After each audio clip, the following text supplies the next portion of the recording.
Hello सांग माने आज आम मणिपुर सबु साइड्रु भ्यू को बुली आसी देखा।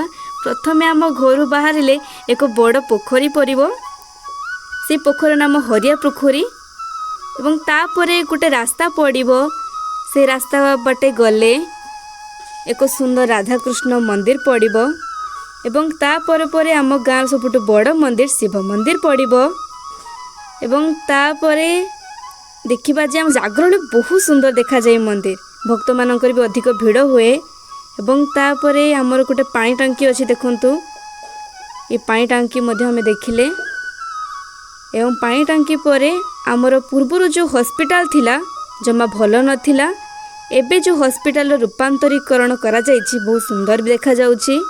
देखंतु गार्डन भी हो जाइछि भल बाउंडरी भी मध्य करा दिया जाइछि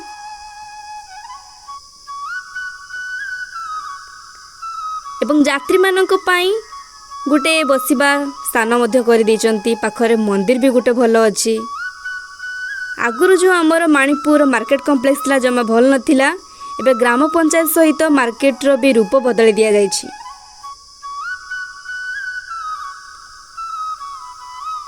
गोटे आमर मठ थिला से मठ को बहुत भल से एबे तैयारी कर दिया जाइछि। आमर गोटे मणिपुर गोटे पड़िया थिला ता आगुर भल नथिला एबे बहुत सुंदर से देखा जाउछि आम पड़िया। तापर आमे बुली जिबा आमर मणिपुर केनाल सेठी बहुत सुंदर देखा जिवो आमर केनालटी देखंतु एही केनालटी हदगड़ डैम सहित जोड़ी छी। जदि आमर ए भिडियोटी आपनको भल लागिबो ताले निहाती भाबे लाइक कमेंट शेयर सब्सक्राइब निहाती करिवे। Thank you for watching.